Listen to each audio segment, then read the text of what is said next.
네, 결국 미국이 기준금리를 동결했습니다. 30거래일간 외국인의 국내 증시 이탈을 유발했던 불확실성이 일단락되면서 국내 증시가 반등하는 모습입니다. 미 연준의 기준금리 동결과 향후 국내 증시 전망에 대한 자세한 이야기 현대증권 시장전략팀 류용석 팀장과 함께 나눠보겠습니다. 안녕하세요. 네, 안녕하십니까.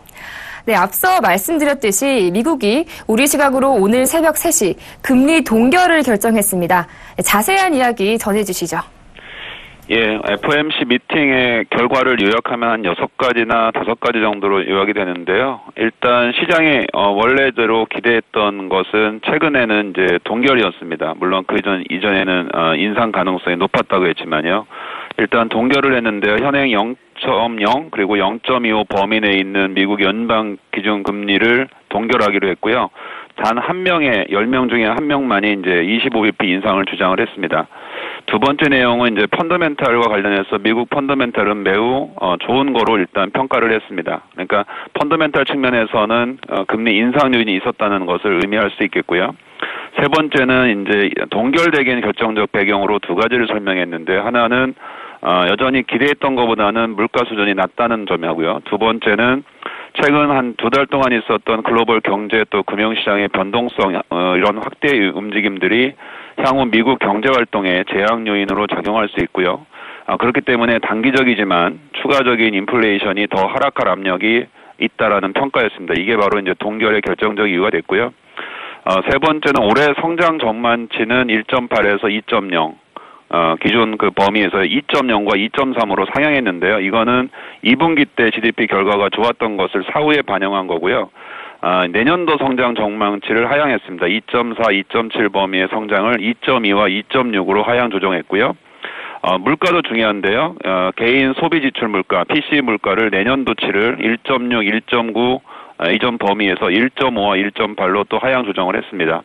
마지막으로는 올해와 내년도 연준 위원들이 이제 점을 찍어서 표시하는 금리 전망치에 대한 중앙값, 그러니까 중간값들이요.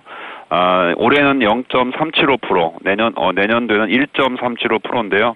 지난 6월 달에 찍었던 그 점도표상에서는 올해 년도는 0.675%, 그리고 내년도는 1.675%이기 때문에요. 각각 300bp씩, 3bp씩, 30bp씩 인하된 겁니다. 그래서 이런 그 전반적인 부분들이 이제 동결과 함께 연준이 추가적인 그 금리를 올해 중에 혹시 인상을 하더라도 되게 더딘 속도라는 것을 강조했고요. 특이한 점은 소수 의견으로 기준금리가 내년에 마이너스라는 의견이 한 명 있었습니다. 네, 그런데 이 미국이 금리를 동결하면요, 결국 이 시장에는 금리 인상 가능성이 남아있어서 이 불확실성이 잔존하는 것은 아닌가 하는 의문이 듭니다.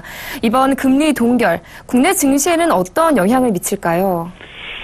예, 앞서 이제 보시는 것처럼 금리가 인상되는 거에 대한 시기가 늦춰진 것도 있겠지만, 점도표상으로 보면, 인상하더라도 그 기준 자체가 상당히 낮다는 거고요. 또, 내년도에 인상이 되더라도 분기에 한 번 정도, 그리고 전망치를 하향했기 때문에 연내에 또 기준금리를 인상하지 않을 수도 있다는 점들이, 불확실성은 남겨졌지만 불확실성이 크긴 좀 작게 했다 이렇게 볼 수 있고요.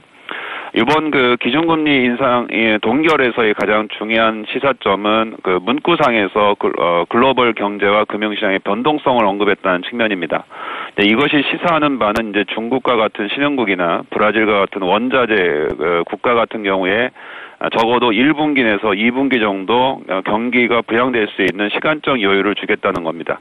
예를 들어 현 시점에서 미국 연준이 금리를 빠르게 인상을 하게 되면 아무래도 자본 이탈 등으로 인해서 중국 등 신흥국이 더 불안해질 수 있고요. 브라질 같은 원자재 국가도 좀 더 불안 요소가 커질 수 있다는 거기 때문에요. 연기했다는 것은 시간적 여유를 준다는 의미를 말하는 거고요.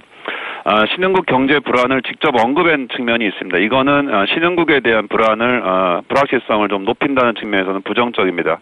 이제 다만 앞서 말씀드린 대로 기준금리 인상에 앞서서 물가를 좀 확인하는 절차를 가지겠다는 연준의 그 발언 자체는 기준금리 인상 속도가 매우 느리다. 그러니까 한 번 하고 나면 상당 기간 하지 않는다는 거를 확인한다는 점에서는 연준의 불확실성은 좀 해소했다 이렇게 볼 수 있겠습니다.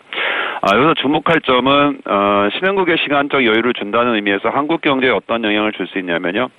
어제 오늘 그 발언 중에 이주열 하는 총재가 말씀하시는 것 중에 하나는 이제 우리나라 금리 정책이 미국 기준금리 결정을 따르지는 않을 것 같다.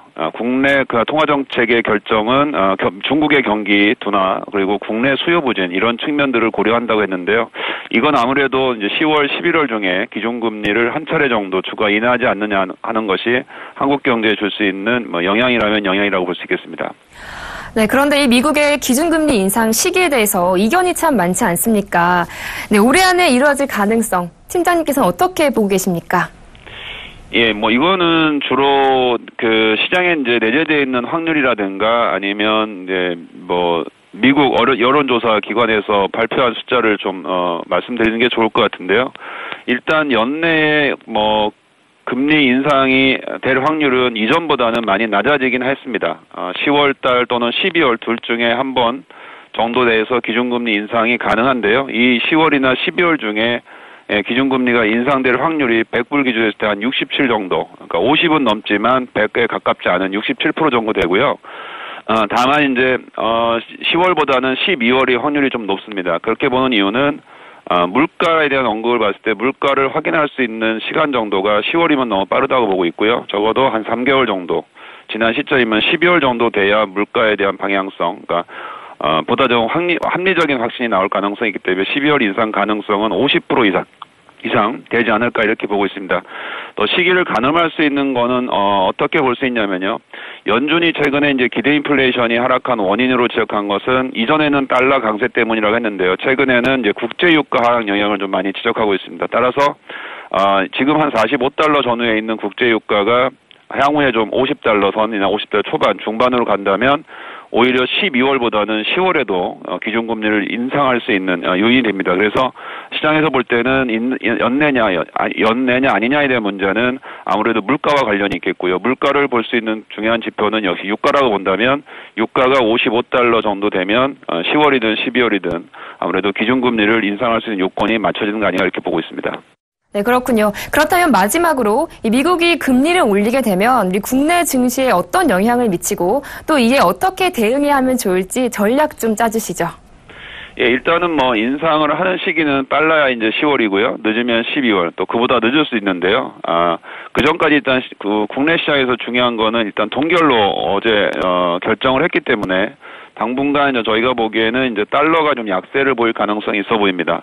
성장률 낮췄기 때문에 물가 전망도 낮췄고요. 그래서 달러가 약세되면은 이제 우리나라에서 외국으로 빠져나가는 달러 자금들이 이제 멈추게 되고요. 일부는 되돌아오는 자금들, 그러니까 외국인 자금의 부분 유입이 있기 때문에 단기적으로 이제 외국인 수급은 좀 괜찮을 것 같습니다. 또 달러 약세가 좀 반영이 되면 유가가 좀 반등할 수 있게 되고요. 또 이런 부분들을 감안해서 또 우리 같은 경우에는 신흥국에 대한 대응이라는 측면에서 금통위가 금리 인하를 할 수 있는 여지를 가졌다는 점, 이런 부분들은 좀 심리적인 안도가 될 것 같고요. 반등을 한다면 한 2050선까지 반등할 것 같습니다. 그런데 10월 중반 이후가 되면은 이제 실적 발표하는데요. 실적 발표는 그렇게 썩 좋지 않을 가능성도 높고요. 또 2050 정도 가게 되면 밸류에이션 기준으로 연내에 있었던 PER 기준의 밸류에이션 고점과 일치하기 때문에 추가적으로 좀 가격 부담을 느낄 가능성이 있습니다. 만약에 국제유가 반등이 나타나지 않거나 중국 성장 관련해서 발표된 지표들이 기대보다 부진해서 혹시 심리적 안도가 빨리 중단될 가능성이 있는데 이게 가장 경계되는 위험 요인이라고 보고 있고요. 금리가 인상되는 미국의 시점은 12월 15일 FOMC가 있습니다. 그렇게 되면 아무래도 10월 중반부터는 또 달러 강세가 또 나타날 가능성이 있고요. 그렇게 되면 국내 증시가 또 7, 8월처럼 변동성이 커질 수 있으니까요.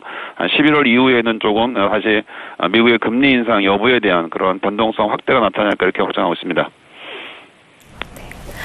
네, 지금까지 미국의 금리 동결과 관련해서 향후 전망에 대해서 현대증권 시장전략팀 류용석 팀장과 함께했습니다. 오늘 말씀 잘 들었습니다. 고맙습니다. 네, 감사합니다.